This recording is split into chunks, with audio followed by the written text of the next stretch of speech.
So today's video is going to be about, first, sorry. Hi, what's up? I know nobody watches these videos, but maybe one day I'll come back and watch these videos and I'll be like, damn, I look so ugly. But no, you know what? That means that I've had a glow up, which I already think I've had a lot of glow ups lately, but whatever. So today's video is going to be about motivation and how to keep yourself studying and how to have a balance between, have a life, school, work balance. Because as a student, we end up taking most students end up taking no responsibilities except school. They're like, oh my god, I'm so school's draining me. But that's because you let it. If you let school drain you, then yeah, you don't have room for anything else. But if you understand which is going to be something else that we're going to talk about later, but once you find out how to deal with school, which usually happens naturally after second year, like after first year is done, you start to get the hang of it. But yeah, some students end up going through their entire 4 years, or they're in their fourth year, and they realize they want to go to grad school, or whether they want to go and get a job.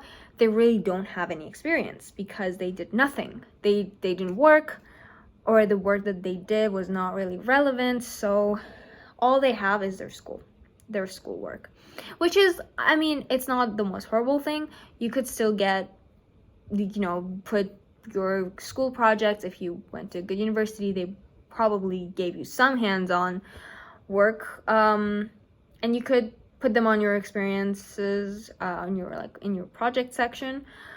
But other than that, you have nothing else to show.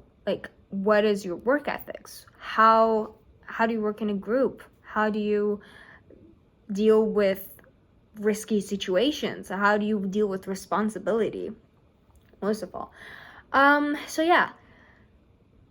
So that's why it's very, very, very important to have extracurricular activities and try to get jobs that are more than just customer service.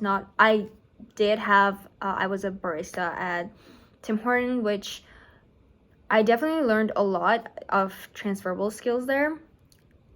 But after a while, because the job gets repetitive, whether you have a job like that for 3 months or whether you have it for a year, there is not really a lot more you can learn. The 3 months period, that's different for people. Some people learn everything. It kind of doesn't happen like that because different situations bring up different skills that you need to build. But yeah, some people, they go through all the phases of learning very quick, and some people might take 6 months or whatever. But just keep in mind, once a job is getting redundant and you feel like you've mastered it, it's time to move on to a new job.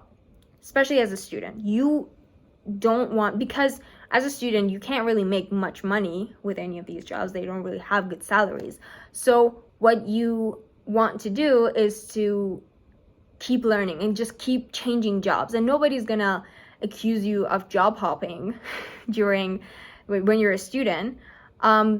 And you don't actually need to put all your jobs on your resume. You can just highlight the most relevant ones, and there won't be a resume gap on your resume because you're a student. Nobody actually is gonna look at the times of your jobs and oh, you weren't working for 2 months there, what was happening? It's because you're a student. So these are all the reasons why you should do it. So now let's talk about how. Okay, the how is actually the more important part, because a lot of students, me included, in my first semester where I started taking on getting involved with a lot of clubs, and I also overloaded with my classes. We can only take 5 courses each semester max, and I took 6 because I don't know why. But I ended up being burned out because first year courses were really hard. I didn't do very well at school. I didn't suck badly, but I also wasn't great. So time passed, and now I'm in my second year. And this semester, I was genuinely scared before the semester started because I had taken so much, even way more than my first year responsibilities. Also my courses, I was like, oh my god, these are like second and third year courses, which they did not have really good reputations, except for 2 of my courses. The rest, the 3 other ones, they did not have good reputations. Like, they were like considered hard courses. So yeah, I just besides school, I also had 2 jobs. One as an RA, a resident assistant in my residence, and I was an educator coordinator. I still am, for Let's Talk Science. So beside these, I keep talking like was, but it kind of doesn't feel right because the semester just ended a week ago. And they all are like continuous things which are gonna happen for next semester too. But yeah, anyways, so I am the VP Finance of Bachelors of Arts and Science Student Association. And what else? I'm a peer helper, which requires me to at least put down 5 hours a week for my peer helper shifts. And what else? I think that's it. So with everything, I was also I was in a competition this semester, and it was a research competition which I had to write an abstract based on to find a solution for a health problem, global health problem.